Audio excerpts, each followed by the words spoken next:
से प्रार्थना आत्मशक्ति अर्थ हो, मेरा मन समर्थ हो, मेरा मन समर्थ हो। मेरे प्रभु से प्रार्थना आत्मशक्ति अर्थ हो, मेरा मन समर्थ हो, मेरा मन समर्थ हो।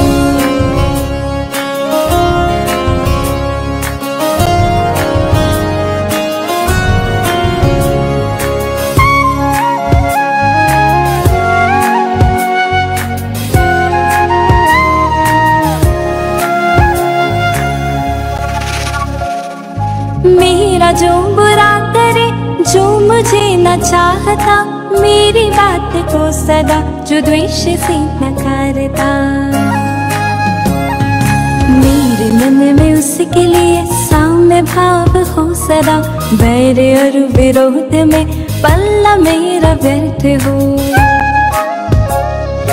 मेरी प्रभु से प्रार्थना आत्मशक्ति अर्थ हो, मेरा मन समर्थ हो, मेरा मन समर्थ हो।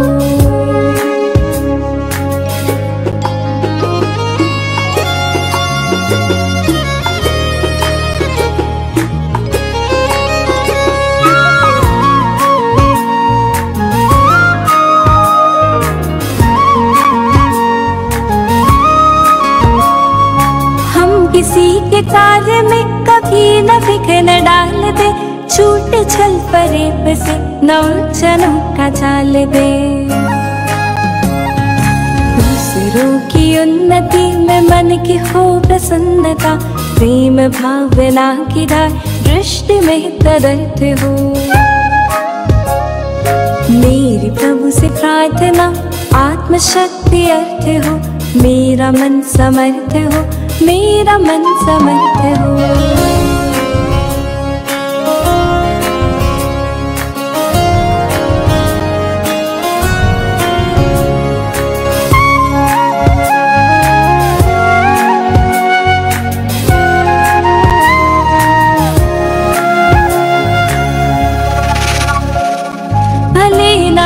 चाह कभी पूर्ण हो अपूर्ण हो, मन मेरा उत्साह से उमंग से परिपूर्ण हो। रोग में वियोग में ना आए कभी खिन्नता, हम सदा ही खुश रहे ये भावना सशर्त हो। मेरी प्रभु से प्रार्थना आत्मशक्ति अर्थ हो, मेरा मन समर्थ हो, मेरा मन समर्थ हो।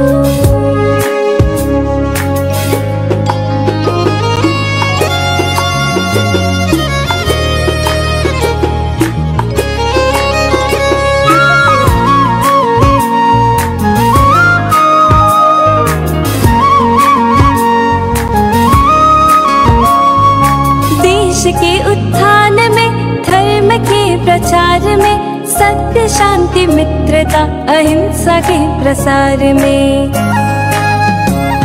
परोपकार में रहे सदा हमारी भावना, मेरी उम्र में नहीं किसी भी क्षण अनर्थ हो। मेरी प्रभु से प्रार्थना आत्मशक्ति अर्थ हो, मेरा मन समर्थ हो, मेरा मन समर्थ हो।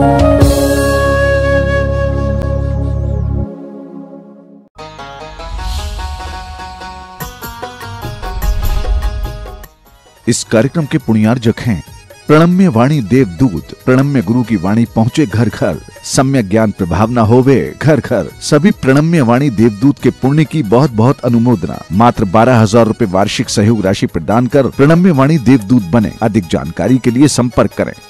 सीए राजेंद्र भूता, डॉक्टर मंजुला भूता, गौरव कारिया, सोनल कारिया, मेहर कारिया, रवि राजेंद्र भूता, डॉक्टर शीतल भूता, श्रेया भूता, जिनास्ता भूता, बोरीवली मुंबई। गुरु चरणों में समर्पित गुरु भक्त परिवार, मुंबई महाराष्ट्र।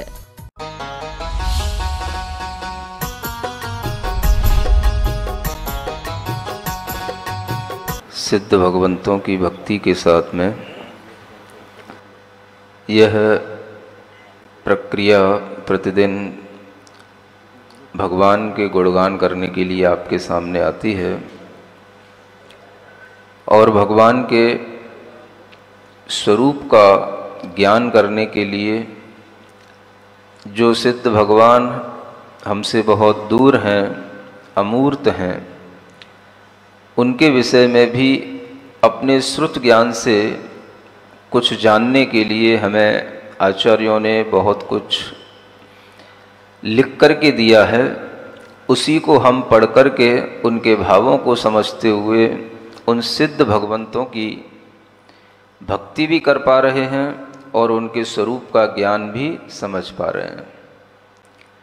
इसी प्रक्रिया को आगे बढ़ाते हुए आज हम काव्य नंबर 6 प्रारंभ करते हैं। अन्याकाराप्ति हेतुर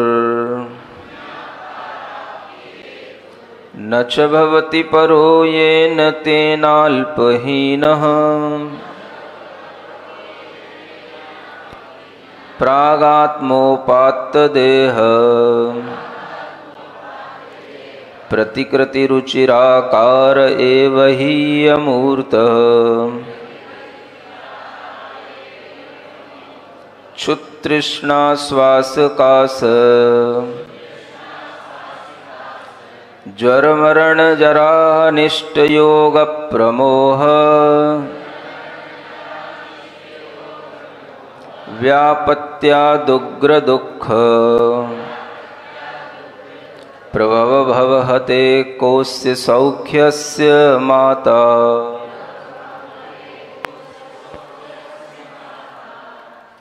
यह आचार्य पूज्यपाद विरचित सिद्ध भक्ति का 6वें नंबर का काव्य है। यहाँ आगे सिद्ध भगवंतों के बारे में उनके स्वरूप का वर्णन करते हुए कहा जा रहा है, अन्याकाराप्ति हेतुर न च भवति। जब हम भगवान सिद्धों के आकार का विचार करते हैं कि उनकी आकृति कैसी होती है, उनका आकार कैसा होता है और कैसा हो सकता है, तो यहाँ कहते हैं कि उनका आकार जैसा आप लोग अन्य अन्य प्रकार से सोचते हैं वैसा नहीं होता है। दुनिया में सिद्ध बनने के लिए भी, मोक्ष जाने के लिए भी, निर्वाण पाने के लिए भी अनेक अनेक मतावलंबियों की अनेक अनेक तरह की धारणाएं हैं। और निर्वाण मोक्ष भी सब लोग अक्सर मानते ही हैं। कोई भी धर्म हो, कोई भी संप्रदाय हो, अनेक मत मतांतरों में भी निर्वाण माना जाता है, मोक्ष की परिकल्पना की जाती है। जब उनसे मोक्ष के विषय में, उन आत्माओं के विषय में पूछते हैं तो उनकी अवधारणा भी अनेक अनेक तरह से सामने आती है। बहुत से लोग ऐसा भी मानते हैं कि आत्मा का मोक्ष तो होता है, किंतु मोक्ष होने के उपरांत उस आत्मा का जो भ्रमण होता है, गमन होता है, वो निरंतर होता ही रहता है। आत्मा आकाश में निरंतर विचरण करती ही रहती है। कुछ लोग ऐसा मानते हैं कि आत्मा का मोक्ष हो जाने के बाद में उसका आकार बहुत बड़ा हो जाता है, विशाल हो जाता है, आकाश के बराबर हो जाता है। आचार्य कह रहे हैं कि आत्मा का मोक्ष में कोई अन्य आकार नहीं हो जाता। जैसा आकार उसके लिए पूर्व शरीर का रहता है, उसी तरह का आकार उसका उस मोक्ष स्थान पर भी होता है। अन्याकाराप्त हेतुर, अन्य आकार की प्राप्ति में कोई हेतु नहीं है। न च भवति, यानी अगर हम कोई कारण कार्य की व्यवस्था से देखें, किस कारण से आत्मा का आकार पूरे लोक में फैल जाएगा? भाई क्या कारण है? किस कारण से आत्मा छोटा सा रह जाएगा? किस कारण से आत्मा दुनिया में गति करता रहेगा? किस कारण से आत्मा का अस्तित्व ही नहीं रहेगा या बिल्कुल वह शांत हो गया, दीपक के निर्वाण की तरह ऐसा हो जाएगा? इन विषयों में जब किसी से कोई लॉजिक पूछा जाता है, कोई कारण पूछा जाता है, तो उनके बताए हुए कारण कभी भी विवेकवान लोगों को संतुष्ट नहीं कर पाते हैं। इसलिए आचार्य यहां कह रहे हैं कि अन्य आकार की कल्पना आप कर सकते हो, लेकिन उसके विषय में कोई हेतु नहीं है, कोई कारण नहीं है, कोई लॉजिक नहीं है। क्या है फिर? तो आचार्य कहते हैं न च भवति परो येन तेनाल्पहीन, वह थोड़ा सा अल्पहीन हो जाता है। किससे हीन हो जाता है? प्राग ओपात्त आत्मदेह, पहले जो उसने देह प्राप्त कर रखी है उस देह का जो आकार होगा, उस देह के आकार से कुछ आकार उसका कम हो जाएगा। पहले का मतलब जब वह मोक्ष को गमन करता है तो मोक्ष जाने से जस्ट पहले, मोक्ष जाने के पहले जो मनुष्य की उसकी आकृति है, मनुष्य की उसकी पर्याय है, उस मनुष्य पर्याय के आकार की तरह ही उसका आकार होगा, लेकिन थोड़ा सा हीन होगा, थोड़ा सा कम हो जाएगा आकार। ये सिद्ध आत्माओं का, शुद्ध आत्माओं का आकार निर्वाण होने के उपरांत भी इस तरह से बना रहता है। अब आप पूछेंगे हीन कैसे हो जाएगा, कुछ कम कैसे हो जाएगा? जब आप देखेंगे कि हम लोगों का जो शरीर है, आत्मा जिस शरीर में रह रही है उसमें बहुत सारी पोल है, खोल है, सब है उसमें, समझ रहे हो? खोल भी है, पोल भी है, और जो खोल होती है वहां पोल तो होती है। अब आपके सबके शरीर में आत्मा तो सूक्ष्म है और उसका आकार तो हमें दिखाई देता नहीं है। जब भी आकार दिखाई देता है तो हमें अपने शरीरों का आकार दिखाई देता है, और शरीरों का जो आकार है वो बहुत कुछ पोल के साथ में रहता है। जैसे कोई कवर हो, उसके अंदर हवा भर दी जाए, कवर हटा दिया जाए तो हवा तो निकल गई, अब उसके बाद जो बचा रह गया वो रह गया ओरिजिनल उसका आकार। शरीर है, आप देखते हो शरीर के अंदर शरीर की मोटाई है। अब इस मोटाई की आत्मा को क्या जरूरत है? ये मोटा कौन हो गया? शरीर हो गया। आत्मा मोटी हो गई क्या? आत्मा के प्रदेश तो उस शरीर में फैले हुए हैं, और उस शरीर में फैले हुए किसी का पेट बहुत सारा निकल आया, ये भी एक पोल है। नहीं समझ में आ रहा है? शरीर की जो मोटाई है, मान लो अपनी बांह है या जांग है, उसकी मोटाई है, ये मोटाई तो पुद्गलों की बनी हुई है। आत्मा तो उसमें एक सूक्ष्म द्रव्य के रूप में है, और जब ये मोटाई के बिना आत्मा रहेगा तो उसका आकार तो इस मोटाई से रहित हो ही जाएगा। अभी हम जितनी अवगाहना घेर रहे हैं, जितनी जगह घेर रहे हैं, शुद्ध आत्मा के लिए उतनी जगह घेरने की जरूरत नहीं रह जाएगी, उससे कम जगह में वो आत्मा समा जाएगा। जो डिजाइन अभी इधर उधर बनी हुई है, आगे पीछे निकली हुई है, ये मुंह बना हुआ है, इसमें नाक है, ये 2 छेद हैं, इधर कान लटक रहे हैं, समझ आ रहा है? ये सब एक्स्ट्रा चीजें हैं, ये सब शरीर के साथ जुड़ी हुई हैं। जब शरीर नहीं होगा तो इनमें फैले हुए जो आत्मा के प्रदेश हैं वो सब कंप्रेस्ड होकर के एक बराबर लेवल पर आ जाएंगे, तो ये सब जो एक्स्ट्रा जो मोटाई दिखाई दे रही है ये सब उसकी कम हो जाएगी। तो आत्मा आकृति में तो यही रहेगी, लेकिन उसकी आकृति में जो अवगाहना है, उसकी स्थान घेरना है जो उसे आकाश का, वो उसके लिए कुछ कम हो जाएगा, लेकिन वह पूर्व शरीर के आकार के अनुसार ही वह उसका आकार माना जाएगा। और इसके पीछे हेतु देते हैं, कारण देते हैं, क्योंकि आत्मा के प्रदेशों में जो संकोच और विस्तार होता है वह तब तक होता है जब तक शरीर नाम कर्म का उदय चलता है। शरीर नाम कर्म का उदय हट गया, आत्मा के प्रदेश जैसे संकुचित जैसे स्थिति में आ गए वो वैसे ही बने रहते हैं। इसीलिए अयोग अवस्था में जैसा उन अरिहंत परमात्मा के शरीर का आकार होगा वैसा ही आकार उस आत्मा का बन गया, शरीर छूट गया और वह आकार ही सिद्ध रूप में जाकर के प्रतिष्ठित हो गया। क्योंकि सिद्ध कहां से बन के गया? तो सिद्ध यहीं से बन के गया, वहां जाकर के सिद्ध नहीं बना।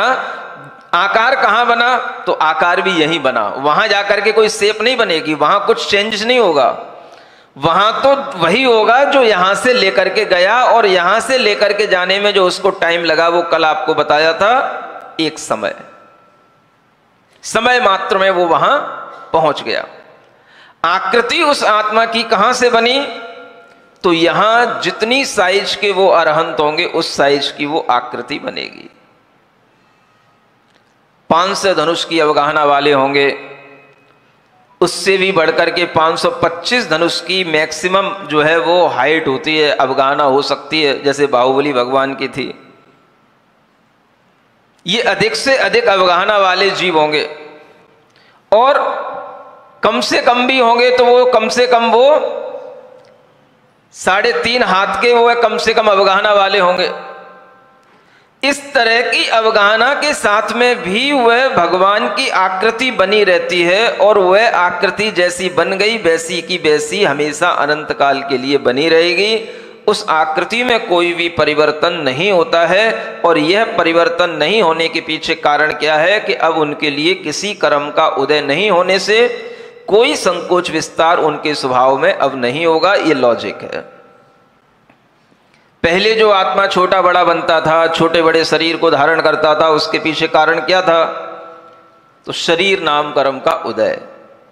वह नाम कर्म उसे जिस तरह की रचना करा देता था वो वैसे ही छोटा या बड़ा बन जाता था। योग उसमें एक बहुत बड़ी भूमिका निभाते हैं, और उन योगों का भी अभाव होने पर, 9 कर्मों का भी अभाव होने पर, और शरीर नाम कर्म का भी अभाव होने पर वह आत्मा इन सब से रहित होकर के जिस तरह से चरम शरीर का आकार है बस वैसा ही वो बना रहेगा। इसको बोलते हैं चरम शरीर के आकार के बराबर। चरम माने लास्ट,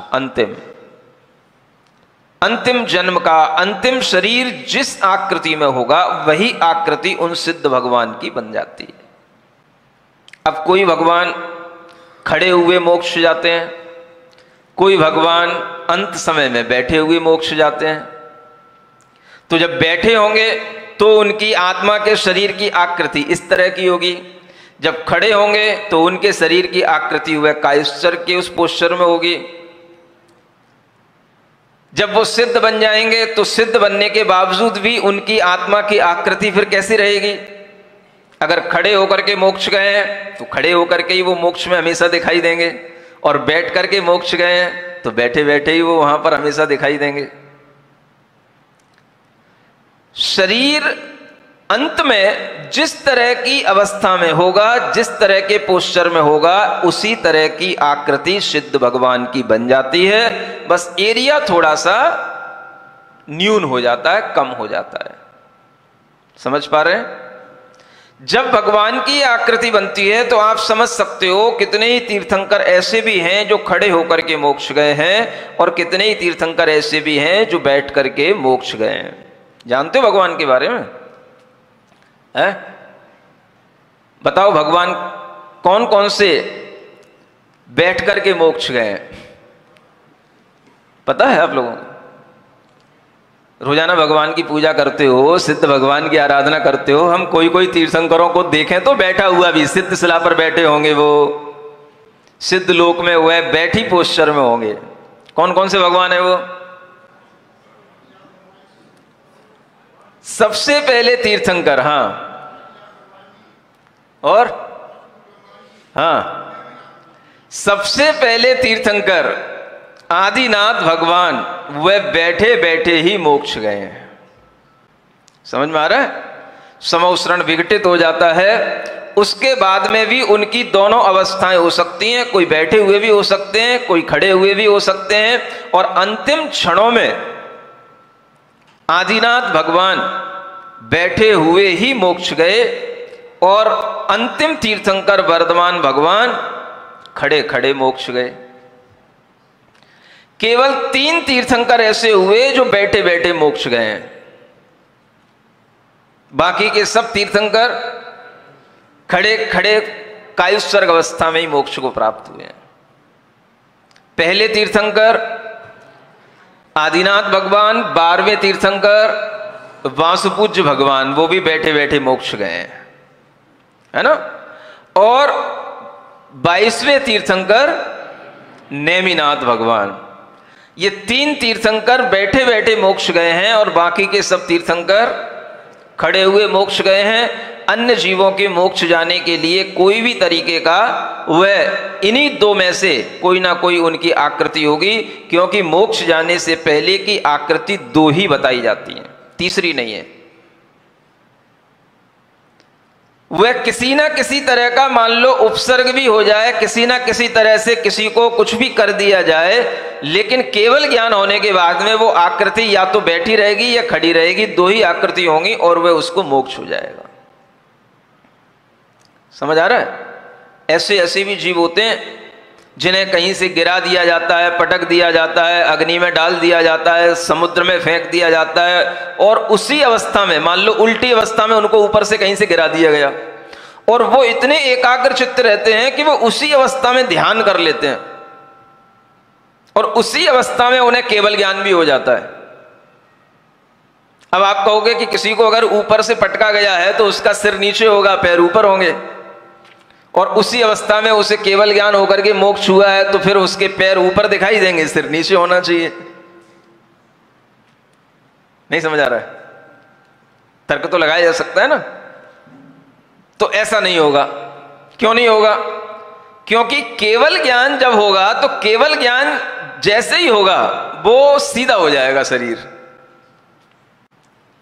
चाहे वो शरीर अन्य तरीके से जो उसको नुकसान हो गया, मान लो किसी ने उनके शरीर को जला दिया है, वो उसकी पूर्ति भले ही ना हो पाए, लेकिन शरीर सीधा हो जाएगा, और उसी क्षण में वह जब शरीर सीधा हुआ तो वही उनके लिए या तो खड़े होने का पोस्चर बनेगा या बैठे का पोस्चर बनेगा, और फिर उसके बाद में ही उनके लिए मोक्ष होना होगा, क्योंकि उसके बीच में भी थोड़ा समय लगता है। केवल ज्ञान प्राप्त होने के मोक्ष के बीच में भी अंतर मुहूर्त का तो कम से कम समय लगता ही है। और जो जीव ऐसे एक अंतर मुहूर्त में तुरंत केवल ज्ञान होने के बाद में मोक्ष चले जाते हैं, उन्हें कहते हैं अंतकृत केवली।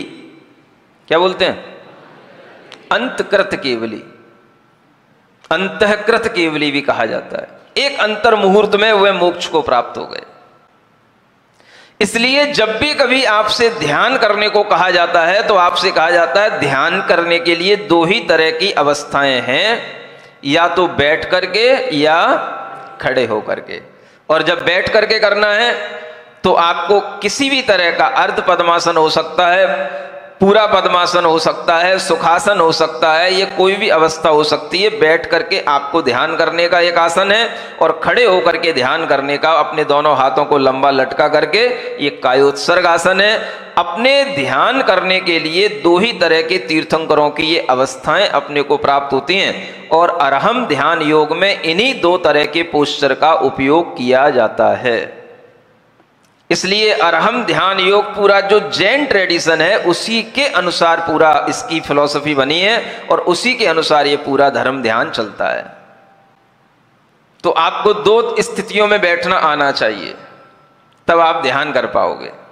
जो आधे पैर जमीन पर लटकाए हैं, आधी कमर किसी कुर्सी पर टिकाए हैं, उनके लिए ये सब चीजें कठिन हो जाती हैं।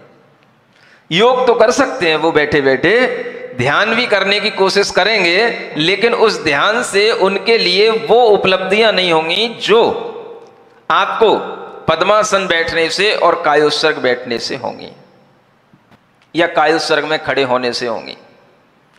क्योंकि अन्य किसी स्थिति में कायोत्सर्ग नहीं बनता। मान लो आप चेयर पर बैठे हैं और आपके पैर लटके हुए हैं, आप उस पर बैठे भी हैं, तो आप उस स्थिति में कायोत्सर्ग करने का प्रयास तो करेंगे, लेकिन वो हो नहीं पाएगा। क्योंकि आपके लटके हुए जो आधे पैर हैं, वो आधे पैरों का सेंसेशन अलग होगा, और जो बैठी हुई स्थिति है उसका जो बॉडी का पोस्चर होगा उतने में आपको सेंसेशन अलग होगा। आपकी स्थिति हिलती डुलती रहेगी, आप जो है स्थिर नहीं हो पाएंगे उस स्थिति में।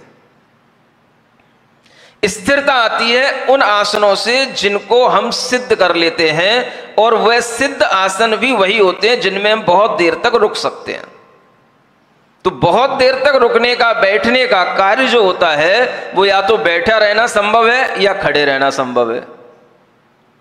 बहुत देर तक आप कहोगे हम लेटे रहना भी संभव है हमारे लिए, लेकिन लेटे रहते हुए भी आपके लिए वह आसन नहीं रहेगा, और लेटे रहते हुए भी आपके लिए वह ऐसी स्थिति नहीं रहेगी कि आप एकदम से लेटे हैं तो बहुत देर तक लेटे ही रहें।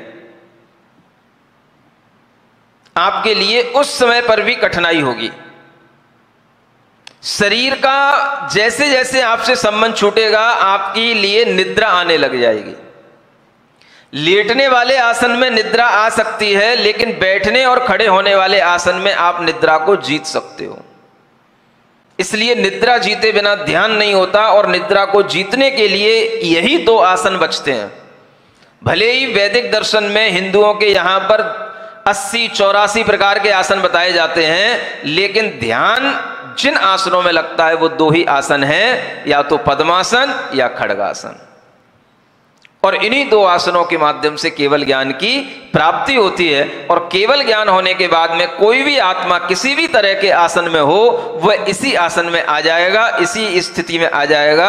और उसका मोक्ष में भी अगर रूप रहेगा, उसकी प्रारूप रहेगा, उसकी कोई प्रतिकृति रहेगी। एक शब्द आया इसमें, प्रतिकृति। प्रागात्मोपात देह प्रतिकृति लिखा है ना। रुचिराकार, उनका आकार कैसा होता है? पहले प्राप्त हुए शरीर के आकार के अनुसार ही उसकी प्रतिकृति रहती है। प्रतिकृति तो समझते हो ना, उसी की फोटो है वो। कृति होगी तो प्रतिकृति होगी, बिंब होगा तो प्रतिबिंब होगा। इसी तरह से उनका वह प्रतिकृति, माने जो कृति पहले उनके शरीर की बनी हुई है, उसी प्रतिकृति वही दिखाई देगी, हूबहू उसी आकार में वो होंगे। तो वह जो प्रतिकृति होगी वह मात्र दो ही आकारों में उपलब्ध होती है, या तो खड्गासन या पद्मासन।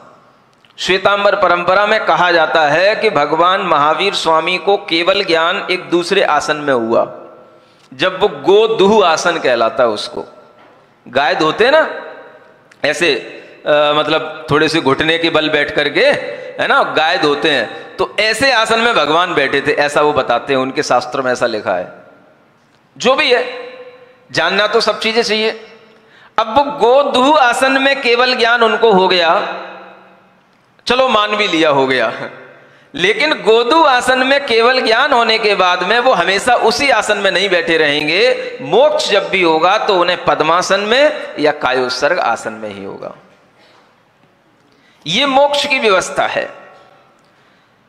आचार्य केवल ज्ञान के लिए भी कहते हैं, अगर आप जागृत हैं, आपके ऊपर कोई उपसर्ग नहीं हो रहा है, तो आपके लिए नियम से ये दो ही आसन होने चाहिए, और होते हैं, जिनमें हम बहुत देर तक रुक करके जागृति पूर्वक ध्यान कर सकते हैं। वो दो आसन पद्मासन और खड्गासन ही हैं।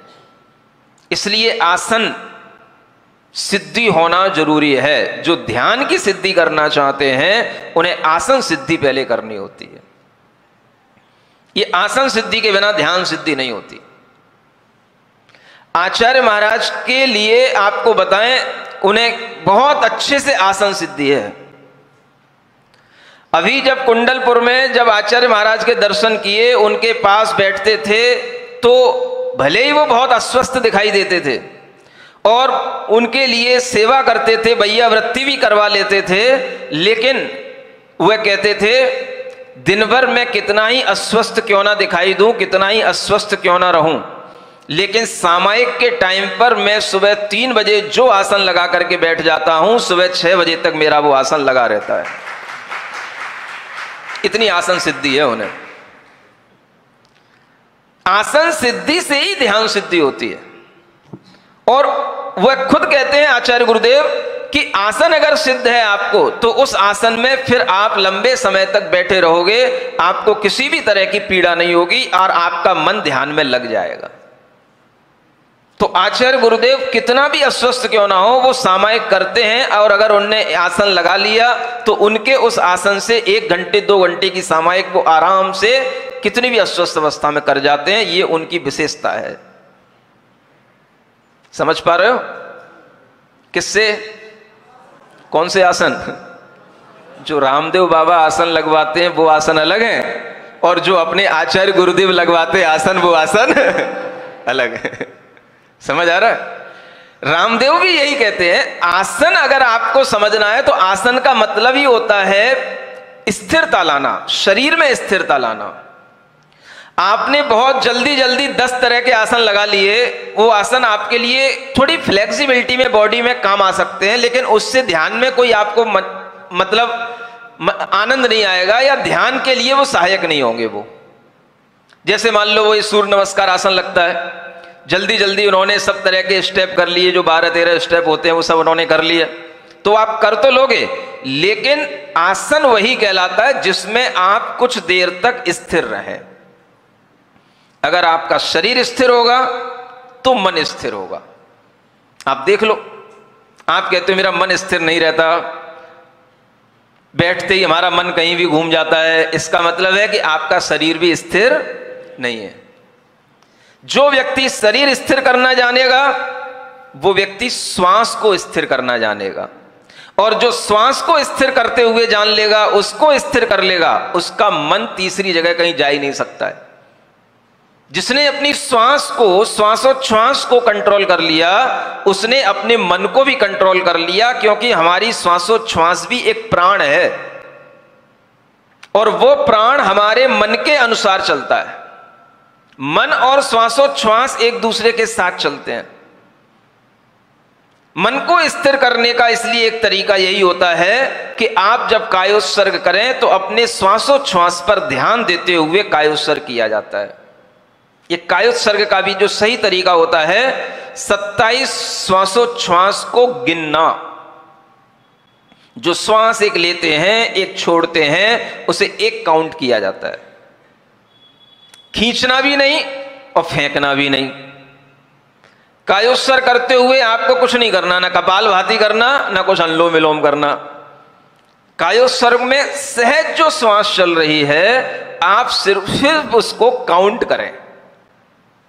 सामान्य रूप से आपके बिल्कुल प्रयास के बिना वो श्वास चलनी चाहिए, और उस श्वास को आप देखें। ये श्वास हमारी चेतना से जुड़ी हुई है, क्योंकि जब तक चेतना है तभी तक श्वास। चेतना दिखाई नहीं दे रही है, क्योंकि आचार्य कहते हैं वह अमूर्त है। भले ही संसार अवस्था में वो कथनचित मूर्त है तो भी दिखाई नहीं देती। दिखाई क्या देती है? श्वास। इसलिए प्राण जब देखने होते हैं तो क्या देखना पड़ता है? भीतर चेतना बची है कि नहीं, किससे पता पड़ेगा? तो भाई इसकी श्वास देखो, प्राण देखो, कहीं पर बचे हैं कि नहीं। समाधि हो जाती है, उसके बावजूद भी टटोलना पड़ता है पूरे शरीर में। पूछ लो सिद्धार्थ जी से। ओके करना पड़ता है, कभी कभी डॉक्टर को ही बुलाना पड़ता है। हाँ, मतलब ही हैज गॉन।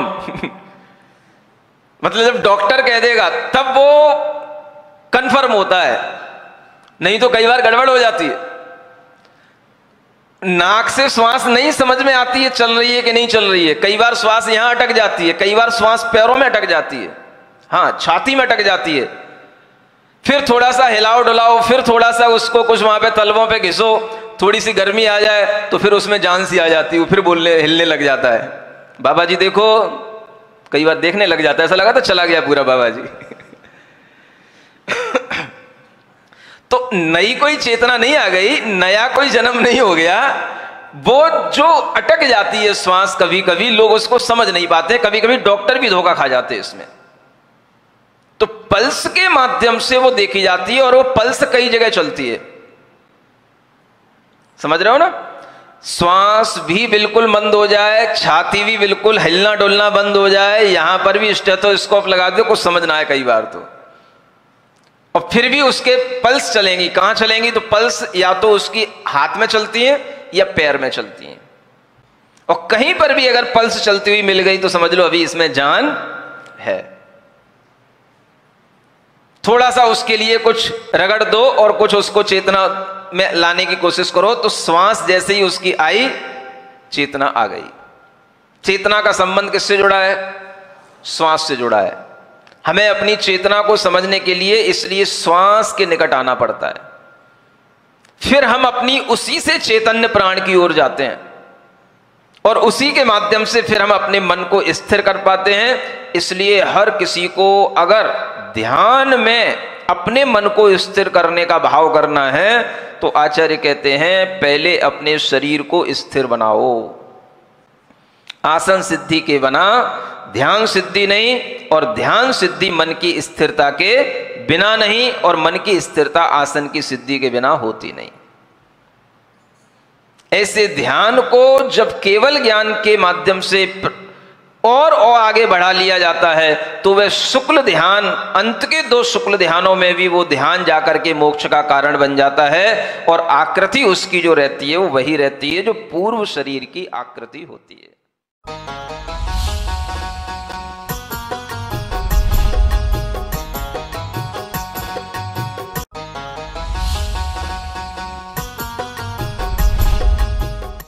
इस कार्यक्रम के पुण्यार्जक थे प्रणम्य वाणी देवदूत। प्रणम्य गुरु की वाणी पहुँचे घर घर, सम्यक ज्ञान प्रभावना होवे घर घर। सभी प्रणम्य वाणी देवदूत के पुण्य की बहुत बहुत अनुमोदना। मात्र 12,000 रुपए वार्षिक सहयोग राशि प्रदान कर प्रणम्य वाणी देवदूत बने। अधिक जानकारी के लिए संपर्क करें।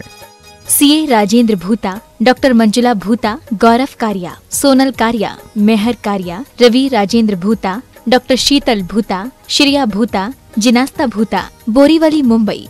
गुरु चरणों में समर्पित गुरु भक्त परिवार, मुंबई, महाराष्ट्र।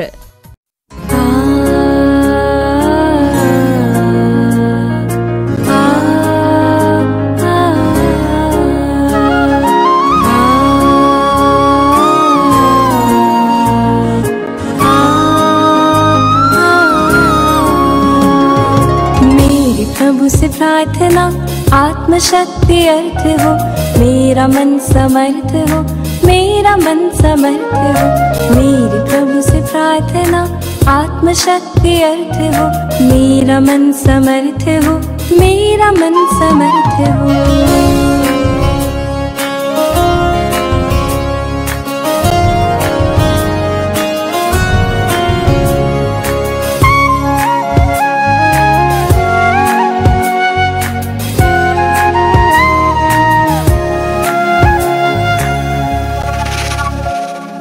मेरा जो बुरा करे, जो मुझे न चाहता, मेरी बात को सदा जो द्वेष से नकारता,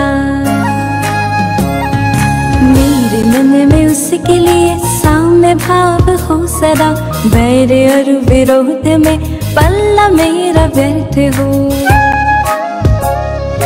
मेरी प्रभु से प्रार्थना, आत्मशक्ति अर्थ हो, मेरा मन समर्थ हो, मेरा मन समर्थ हो।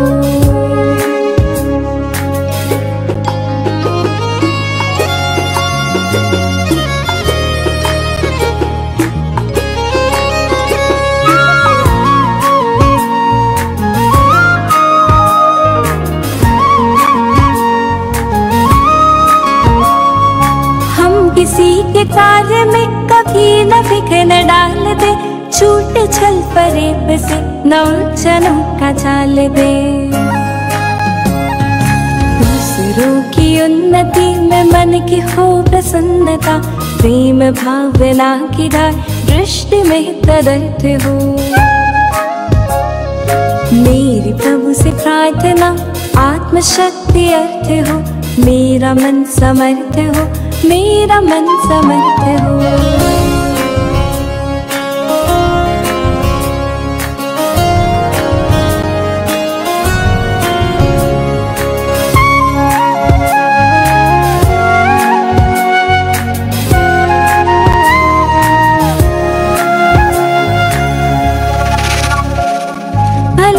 मेरी चाह कभी पूर्ण हो अपूर्ण हो, मन मेरा उत्साह से उमंग से परिपूर्ण हो।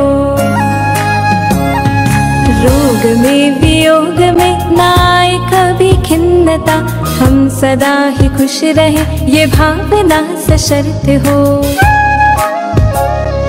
मेरी प्रभु से प्रार्थना, आत्मशक्ति अर्थ हो, मेरा मन समर्थ हो, मेरा मन समर्थ हो।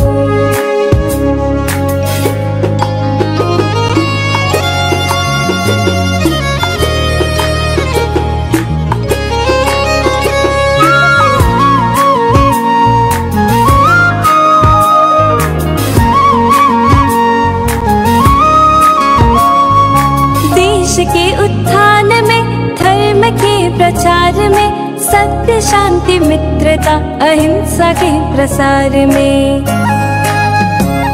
परोपकार में रहे सदा हमारी भावना, मेरी उम्र में नहीं किसी भी क्षण अनर्थ हो। मेरी प्रभु से प्रार्थना आत्मशक्ति अर्थ हो, मेरा मन समर्थ हो, मेरा मन समर्थ हो।